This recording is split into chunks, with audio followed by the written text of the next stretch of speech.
You ever wonder what really separates the people who succeed from those who just don't?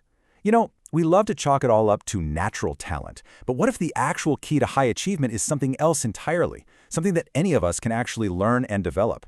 Well, today, we're going to deconstruct that exact idea. I mean, this quote just says it all, doesn't it? It perfectly sets up this central battle, raw natural ability versus just sheer relentless effort. And as we're about to find out, the research pretty clearly shows that one of these is way, way more important than the other. Okay, so let's get right into it. If it's not just about talent, then what is this secret ingredient? What do all these high achievers have in common? Turns out it's a really powerful combination of two very specific traits. So to find the answer, we've got to look at the work of psychologist Angela Duckworth. She makes this compelling case that our whole culture is kind of obsessed with the idea of talent, and that we've got it all wrong. She says the one thing that all top performers share is something she calls grit. So what even is grit?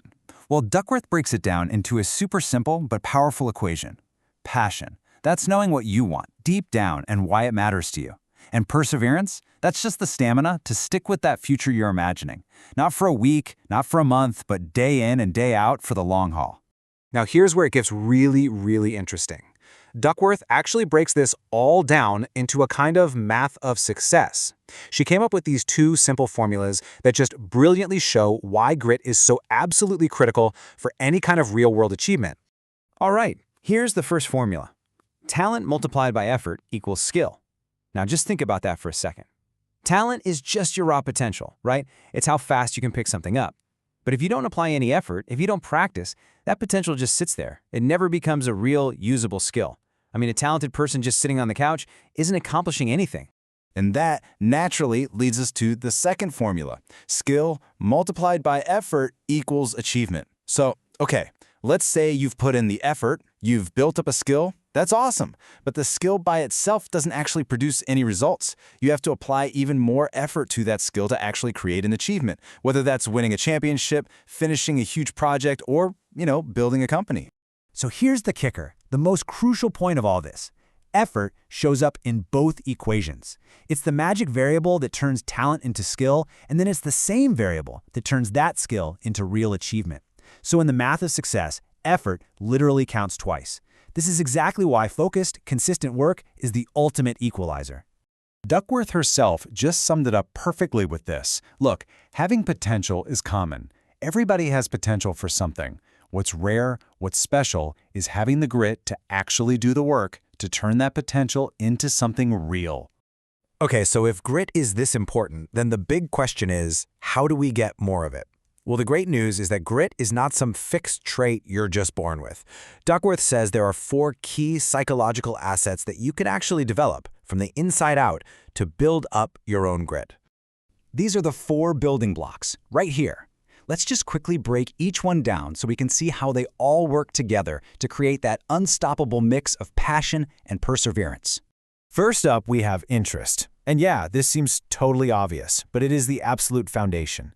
It is so hard to stick with something through the tough times if you're working on something you genuinely hate. When you start with a real, authentic interest, it just makes those hard days, the days that require all that grit, that much easier to get through. Next up, practice. But listen, we're not just talking about mindlessly going through the motions here. We are talking about deliberate practice. This is focused, it's strategic, and it's designed to push you right to the edge of your current abilities. It's about that deep concentration, where you're really thoughtfully trying to get better, not just putting in the hours. You've probably heard of this, the famous 10,000-hour rule. This number really just represents the idea that to become truly world-class at something, it takes an insane amount of that deliberate practice. Sticking with something for that long doesn't just build your skill, it's proof of incredible perseverance. It is grit in action. The third asset is purpose.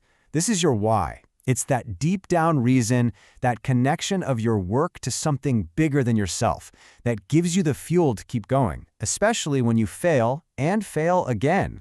And finally, we've got hope. Now, this isn't just wishful thinking. This is the active, powerful belief that your struggles today can and will make for a better tomorrow. It's tied directly to having a growth mindset, that conviction that you can get better. This belief is what fuels perseverance when things get tough. So here it is, all laid out in a simple checklist. If you want to build grit from the inside out, you've got to find what fascinates you. Practice deliberately, connect what you're doing to a bigger purpose, and always keep that sense of hope that your efforts are going to pay off. But building grit isn't just an internal job. The world around you, your environment, your friends, your family, your culture, all of that plays a huge role. Duckworth calls this building grit from the outside in. So how exactly does our environment shape our grit? Well, the research points to 3 big areas: the people who support and challenge us, the daily habits we build, and the culture that we surround ourselves with. I absolutely love this idea of a training ground. Think about your ability to follow through on things like a muscle. Every time you set a tiny goal, I mean tiny, like playing guitar for just 5 minutes or running for 1 extra block, and you actually do it, you're strengthening that muscle. You're literally building the habit of being someone who does what they say they're going to do. And that is the very heart of grit. This quote from Jim Rohn just nails the importance of culture. If you surround yourself with gritty people, people who set goals and go after them, their habits and their values are going to rub off on you. Misery loves company, but guess what? So does achievement. All right, so we've looked at the math behind achievement. We've talked about how to build grit from the inside out and the outside in. So what does this all mean for you right here, right now? If there's one thing you take away from all this, let it be this: grit is not a gift. It's not something you either have or you don't. It is a skill. It's a muscle. And just like any other skill, it can be learned, it can be practiced, and it can be strengthened over time. Your potential is one thing, but what you choose to do with it, that's entirely up to you. So I'm going to leave you with this question. Forget about the massive, life-altering goals for just a minute.